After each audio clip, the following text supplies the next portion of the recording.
નમસ્કાર મિત્રો, સ્વાગત છે તમારું અમારી YouTube channel Gujarat jobs and ન્યૂઝમાં.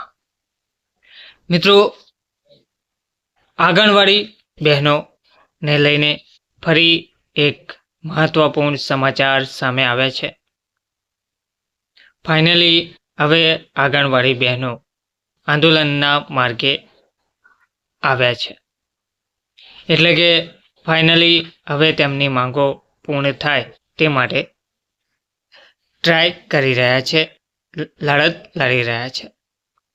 સરકારી કર્મચારીનો દરજ્જો મેળવવા માટે આંગણવાડી બહેનો ફરીથી હડતાળ પર ઉતર્યા છે. જો સરકારી કર્મચારીનો દરજ્જો નહીં અપાય તો આંગણવાડીની બહેનો ફરીથી વધુ ઉગ્ર આંદોલન કરશે. બનાસકાંઠા જિલ્લાની આંગણવાડી બહેનોએ પાલનપુર જિલ્લા પંચાયતના બગીચામાં એકત્ર થઈ કોર્ટના હુકમનો સરકાર અમલ નહીં કરે તો આંગણવાડીની બહેનો દ્વારા ચોક્કસ મુદ્દતની હડતાળ પર ઉતરવાની ચીમકી ઉચ્ચારાઈ છે.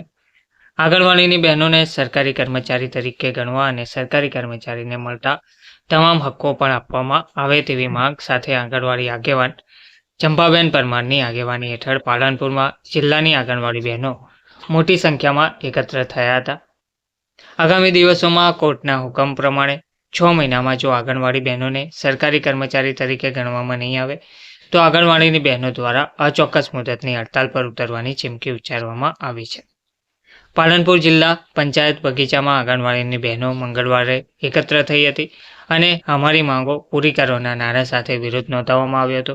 તેમજ મુખ્યમંત્રીને આવેદનપત્ર પહોંચાડવામાં પણ આવશે તેમ પણ જણાવાયું હતું. તો હવે 6 મહિનાની અંદર ગુજરાત હાઈકોર્ટ, નામદાર હાઈકોર્ટના ચુકાદા મુજબ આ નિર્ણય લેવાય અને આંગણવાડી કર્મચારીઓને સરકારી કર્મચારીનો દરજ્જો આપવામાં આવે તેવી માંગ કરવામાં આવી રહી છે.